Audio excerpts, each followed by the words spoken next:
The thought of all affecting any marine life was upsetting enough.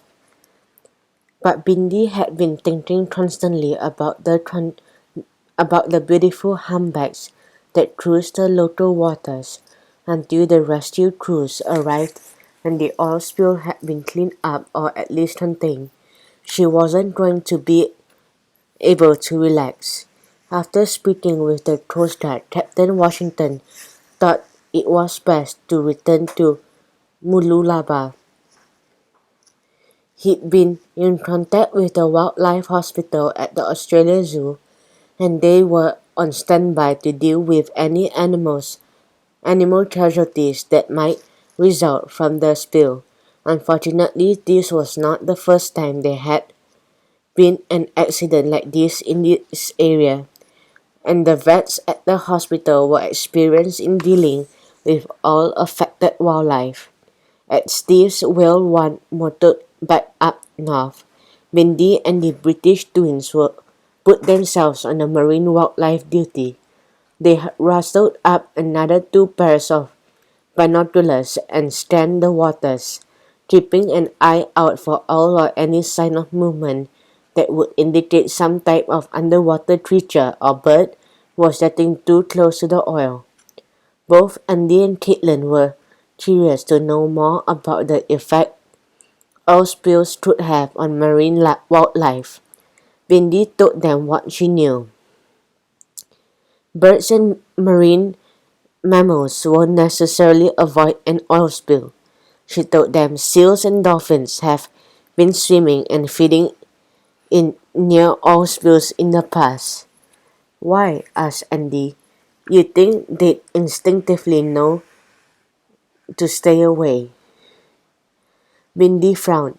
Unfortunately, some fish are attracted to oil because it looks like floating food, and these then endanger seabirds or larger predators, which are attracted to the stools of fish and may dive through the oil slicks to get to the fish. Even reptiles such as sea snakes and turtles get caught up in the oil. What happens to animals that get oil on them? Caitlin asked, still scanning the ocean with her binoculars. Well, answered Bindi, it depends on a few different things. Different types of oil affect animals in different ways. Seabirds get oil stuck to their feathers, which weighs them down and ultimately stops them from being able to fly away. If marine mammals swallow the oil, it can lead to lung damage, stomach ulcers, and long-term illnesses, just like if humans swallowed it.